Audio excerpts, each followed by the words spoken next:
গত 9ই April Bolpur SDO অফিসে অনুষ্ঠিত হয়ে গেল বৈষম্য, পারিবারিক হিংসা ও আইনি সহায়তার উপর একটি সচেতনতা শিবির। এখন শুনবেন এই অনুষ্ঠানের ওপর বেতার প্রতিবেদন।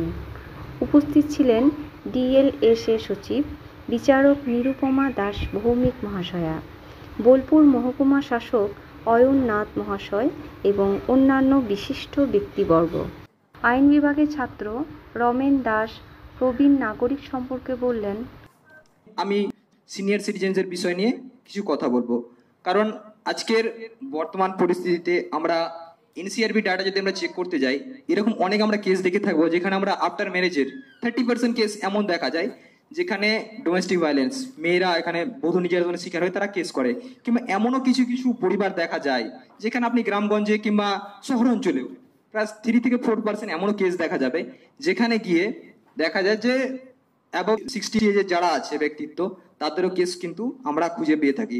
এনসিআরবি একটা ডেটা বলছি আমি এখানে, যে দেখে যে 2021 সালের একটা ডেটা বলছে যেখানে 28,545টা কেস রেজিস্টার্ড হয়েছিল, যেখানে শুধুমাত্র অ্যাবভ 60 এজের ওপরে। তাহলে দেখা যায় যে এটা বলাই যেতে পারে যে যদি এইরকম কেস ঘটে থাকে, যে যারা 60 বছরের ঊর্ধ্বে এদের এগেনস্টে এরকম কেস ঘটছে, যে যারা আমাদের মানে মৃত্যুকালীন সময় চলে গেছে, যারা রিটায়ার হয়ে গেছে অনেক জায়গা থেকে, তারাও গিয়ে ডিপ্রাইভ হচ্ছে আমাদের সোসাইটিতে। আমাদের এই জায়গাটাকে কোথাও না কোথাও গিয়ে আমাদের আলোকপাত করা দরকার। এই একটা বিষয় নিয়ে আমি যখন ইন্টার্ন করছিলাম বোলপুর কোর্টে, তখন গিয়ে আমি দেখতে পাই উনি আরবে কাজ করতেন সম্ভবত। তো উনি ওখান থেকে ওনার ফ্যামিলিকে প্রতি মান্থলি একটা টাকা পাঠাতেন, ওনার ফ্যামিলি চলতো সেইভাবে। কিন্তু যখন উনি বাড়ি এলেন, প্রায় 10 থেকে 12 বছর পরে বাড়ি এসেছিলেন, ওনার এজ তখন প্রায় অ্যাবাউট 60 হয়ে গেছে। তো উনি একটা রোগের মধ্যে দিয়ে উনি যাচ্ছিলেন। তো ওনাকে যখন ট্রিটমেন্টের কথা ওনার ছেলেকে বা ওনার ওয়াইফকে বলা হয়, তখন এই কেসটা উঠে আসে সেখানে গিয়ে যে ওনাকে চিকিৎসা করাবেন না, চিকিৎসা করাতে গিয়ে অনেকটা টাকা অ্যামাউন্ট একটা খরচা হবে। তো সেই জায়গাটা যে আমরা এটা লক্ষ্য করলাম যে না, এমনও আমাদের সোসাইটি এমন পরিবার, অনেক পরিবার আছে যেখানে আমাদের দাদু ঠাকমা এরাও ডিপ্রাইভ হয় সোসাইটিতে। তো সেই জায়গাটা আমাদের আলোকপাত করতে হবে। আজকের এই প্রোগ্রামটা আমাদের domestic violence, legal aid and gender ইকুয়ালিটির কথা বলে। এখানে আমাদের আর্টিকেল 14 এই জায়গাটাকেই আমরাকে বলা হয় যে শুধুমাত্র সমাজের প্রতিটা ব্যক্তিত্ব যাতে আইনের ঊর্ধ্বে তারা সমান সুরক্ষা পায়।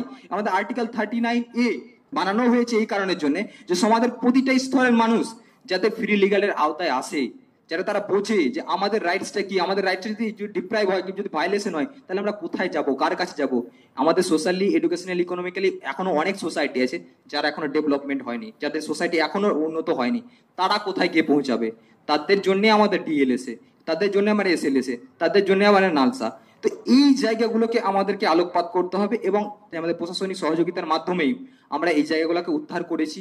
এবং আমাদের এনজিওর অনেক স্যারেরা এসেছেন এবং তারাও বললেন যে আমাদের গ্রামের প্রত্যন্ত যারা গ্রামের যারা একটু ভালো থাকার চেষ্টা করে, এই একটু ভালো থাকাটাকেই যাতে আমরা সহযোগিতার মাধ্যমে এগিয়ে দিতে পারি। এবং আমাদের লয়ার স্টুডেন্টদের এটা একটা গর্বের বিষয় যে আমরা ডিএলএস এর সাথে যুক্ত হয়ে যেভাবে আমরা কাজ করছি এবং এগিয়ে নিয়ে যাচ্ছি। এবং ইনফ্যাক্ট প্রতিটা কলেজে কলেজে প্রতিটা জায়গাতে লয়ার স্টুডেন্টদের এটা একটা মোরাল ডিউটি, আমার মনে হয় যেটা মোরাল ডিউটি। এটা আমার পার্সোনাল ওপিনিয়ন, আমি সবার কথা বলতে পারবো না, এটা আমার পার্সোনাল ওপিনিয়ন, যে ডোমেস্টিক ভায়োলেন্সের এগেনস্টে যে সিনিয়র সিটিজেনদের ম্যাটারটা, সেটাকেও কোথাও না কোথাও কি আলোকপাত করা দরকার। তারা একটা এজের গিয়ে, যে আমাদের অনেক জায়গা থেকে আমরা বলি সেটা যে আমাদের 60 বছর পরে গিয়ে পেনশন কেন দেওয়া হয় এবং অনেক বৃদ্ধা পেনশন দেওয়া হয়, কেন দেওয়া হয়? এটা কারণ তারা 60 বছর ধরে একটা সোসাইটিকে, একটা সমাজকে, দেশকে তারা দিয়ে গেছে, তারা কন্ট্রিবিউট করে গেছে তাদের তাদের টাকা দিয়ে তাদের দেশকে ডেভেলপমেন্টে। তারা, এটাও আমাদের ডিউটি যে তাদেরকে 60 বছর পরে গিয়ে যারা তারা রেস্ট করবে, এখন রেস্টের টাইমে তাদেরকে যে এগেনস্টে যাতে ভায়োলেশন না হয় সেই জিনিসটা প্রোটেক্ট করার দায়িত্ব আমাদের পড়ে যায়। যে তারা একটা টাইমে দেশ গঠনের কাজে লেগেছে, আজকে আমাদের তাদেরকে প্রোটেকশন দিতে হবে যাতে তারাও আগামী দিনে তাদের প্রজন্ম দেখে যেন আমরাও তো একটা টাইমের পরে গিয়ে 60 বছর গিয়ে পৌঁছাবো, তাদের সেই জায়গাটাকে আমরা যাতে সিকিউর করতে পারি এবং আমাদের জায়গাটাকে যাতে সিকিউর করতে পারি, আমাদের পরবর্তী প্রজন্ম জায়গা সেটাকে দেখে যদি এগিয়ে যেতে পারে যে না, আমাদের দাদু ঠাকমা দিদা দিদিদেরকে তাদেরকে এই জায়গাটা দিতে হবে আমাদেরকে। আমি ধন্যবাদ জানাবো সবাইকে যারা এখানে উপস্থিত হয়েছেন। এতক্ষণ শুনলেন বেতার প্রতিবেদন।